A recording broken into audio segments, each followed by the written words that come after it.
तैयारी शुरू हो गई है। बिल्कुल, लोकसभा की तैयारियां हैं और हम चुनाव के अंदर ही हैं। मात्र 1 महीना 40 दिन शेष बचे हैं आचार संहिता लगने में। लगभग मार्च में जाकर के आचार संहिता लग जाएगी। हम चुनाव के अंदर ही हैं और भारतीय जनता पार्टी की पूर्ण तैयारी है।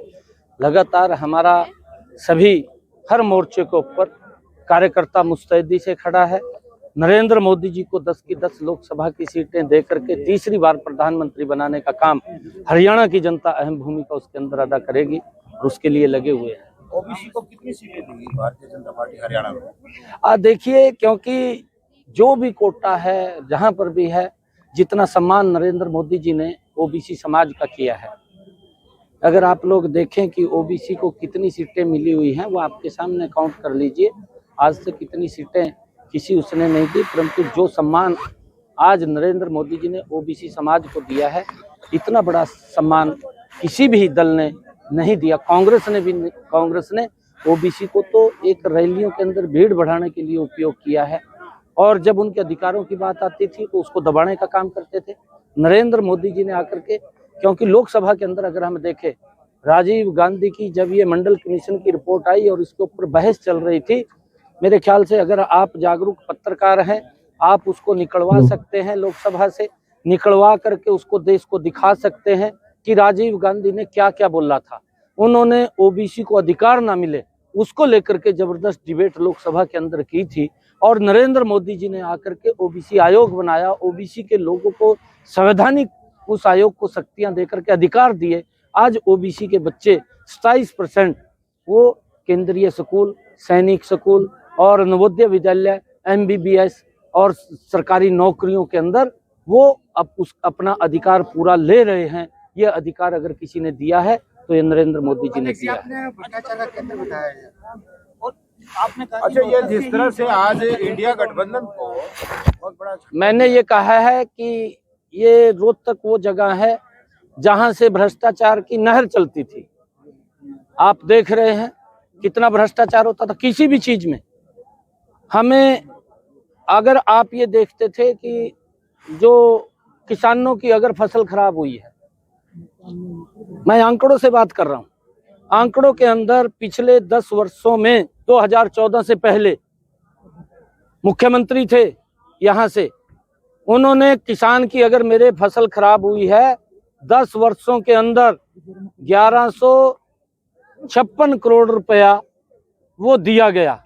और क्या दिया? 2 रुपए का चेक, 5 रुपए का चेक। किसान की फसल कईयों को मिलता नहीं था, घूमते रहते थे, पटवारी उसकी गिरदौरी करके ले जाते थे, कागजों में रह जाती थी। वो पैसा कहीं ना कहीं भ्रष्टाचार की भेंट चढ़ता था। परंतु आज अगर हम देखते हैं, ये भी 10 वर्ष अगर इसका आंकलन करें, मनोहर लाल जी के 10 वर्ष हुए हैं। मेरे किसान की अगर फसल का खराबा हुआ है तो आज इन 10 वर्षों के अंदर 11,000 करोड़ रुपया प्रधानमंत्री फसल बीमा योजना के माध्यम से आदरणीय मुख्यमंत्री मनोहर लाल जी ने डायरेक्ट किसान के खाते के अंदर पहुंचाने का काम किया। ये कहीं ना कहीं भ्रष्टाचार होता था। नौकरी के अंदर बोली लगती थी, राज दरबारी को लोग देखते थे, पूरा गांव जाता था एक बच्चे को नौकरी लगवाने के लिए, पूरा गांव निकलता था, फिर रेट निकलते थे। अगर गरीब व्यक्ति कोई पैसा नहीं देता था तो नौकरी नहीं लगता था, नौकरी से रह जाता था। ये लोग बोलते हैं, हम नहीं बोल रहे हैं, ये हरियाणा प्रदेश की जनता बोलती है किस प्रकार का शासन तंत्र था। परंतु ये पहली बार हमने मनोहर लाल जी के कार्यकाल के अंदर देखा है कि बिना पर्ची बिना खर्ची के आज हरियाणा सरकार का ICS अधिकारी लग जाता है। आज बिना पर्ची बिना खर्ची के हरियाणा सरकार का BDO लग जाता है। आज बिना पर्ची बिना खर्ची के हरियाणा सरकार में वो तहसीलदार लग जाता है। आज बिना पर्ची बिना खर्ची के हरियाणा सरकार के अंदर वो पुलिस के अंदर सब इंस्पेक्टर लग जाता है।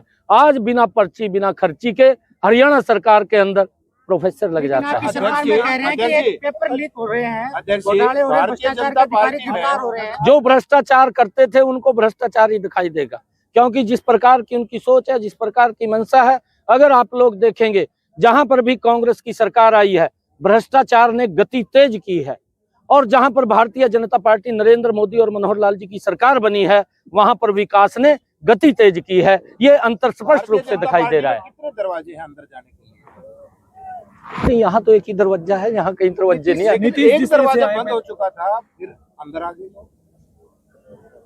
नहीं देखिए, क्योंकि अब मैं उसके ऊपर कुछ बोल नहीं सकता। और जो व्यक्ति, क्योंकि वहाँ का मुख्यमंत्री है और उसने भी रिकॉर्ड बनाया है, शपथ लेने का। तो कहीं ना कहीं भारतीय जनता पार्टी को ये डर था कि वहाँ लोकसभा की सीटों में कुछ गिरावट आ सकती है। भारतीय जनता पार्टी को कहीं डर नहीं है। और मैं आपको एक और बात बताना चाहता हूं कि कांग्रेस ने ये नैरेटिव सेट किया, अपने आप कांग्रेस के ही नेताओं ने सेट किया था कि भाई राजस्थान तो बीजेपी को जा रहा है, मध्य प्रदेश में टक्कर है, छत्तीसगढ़ हमारे पास आ रहा है और मध्य प्रदेश भी हम ले लेंगे। परंतु उस नैरेटिव को भी जनता ने वो अस्वीकार कर दिया और तीनों स्टेट्स के अंदर भारी मैंडेट से कमल का फूल खिला, लोग नरेंद्र मोदी जी के साथ खड़े दिखाई दिए। इंडिया गठबंधन को जो आज झटका लगा है, इंडिया गठबंधन को जो झटका लगा है, क्या ये पूर्व था या भारतीय जनता पार्टी की एक रणनीति के तहत? नहीं देखिए, ये बेमेल इनका इंडिया गठबंधन का वो गठबंधन है, कोई इंडी जो गठबंधन है वो बेमेल है। उसके अंदर जो लोग हैं वो सभी देश के लोग उनको जानते हैं, उनके चरित्र को भी जानते हैं, उनके करैक्टर को भी जानते हैं। और जो इंडिया गठबंधन इसके अंदर आए हैं वो अपने बचाव के लिए आए हैं। एक अंतिम सवाल आपसे पूछेंगे, का बड़ा मुद्दा है। देखिए, केजरीवाल साहब रोहतक के अंदर भी आया था और रोहतक के अंदर किसानों ने उसका घेराव किया था, मेरे ख्याल से, मेरे ध्यान में है। और अखबारों के अंदर ये खबर छपी थी, मैं अखबारों से पढ़ा था कि किसानों ने केजरीवाल का ये घेराव किया था और मांग की थी कि आप पंजाब के मुख्यमंत्री को साथ लेकर के आ रहे हैं, आप यहाँ पर SYL का पानी लेकर के आए। परंतु वो दोहरी राजनीति करते हैं, उनका चरित्र, उनका चेहरा वो प्रदेश के सामने है, वो भ्रष्टाचार के अंदर डूबे हुए लोग हैं। उनको बात कर रहे हैं, आप गांव के स्पोर्ट्स की बात कर रहे हो, गांव चलो। हाँ, हमारा अभियान है गांव गांव चलो। पिछले अभियान है 10 वर्षों के अंदर नरेंद्र मोदी की सरकार में और मनोहर लाल जी की सरकार में जो काम हुए हैं वो जबरदस्त काम हुए हैं। घर घर में जाकर के हम उनकी चर्चा विचार करेंगे, समाज के लोगों से मिलेंगे, प्रबुद्धजनों से मिलेंगे और मिलकर के गांव गांव घर घर जा करके उसके ऊपर बातचीत करेंगे। रामलीला के ऊपर जो देखिए, ये देश बुलाने की कोशिश करेंगे, ये देश बीजेपी कर रही है रामलला को लेकर। राजनीति बीजेपी नहीं कर रही है रामलला को लेकर के, राजनीति कांग्रेस ने की है। उसके उदाहरण हैं। राजनीति उन्होंने की है 500 वर्षों तक भगवान श्री राम जो उनकी जन्मभूमि थी वहां पर उसको लुझा करके रखा और यहाँ तक कि सुप्रीम कोर्ट में एफिडेविट कांग्रेस ने ही दिया कि ना राम सेतु है और रामायण भी काल्पनिक है। ये एफिडेविट भी कांग्रेस के लोग ही देने वाले थे। राजनीति उन्होंने की है। उन्होंने ही चीफ जस्टिस ऑफ इंडिया के सामने पेश हुए, वो कांग्रेस के लोग थे कि भाई अगर ये फैसला सुनाई दिया तो यहाँ खून की नदियां बह जाएंगी, वो भी कांग्रेस के लोग थे।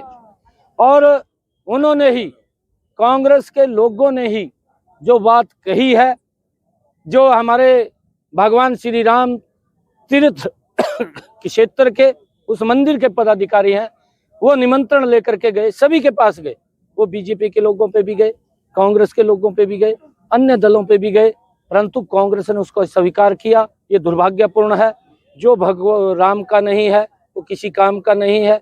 और एक और बता रहा हूँ कि अभी तो उनको घमंडिया गठबंधन ने मिलकर के विपक्ष का नेता बना दिया। 2024 के अंदर वो भी साफ हो जाएगा।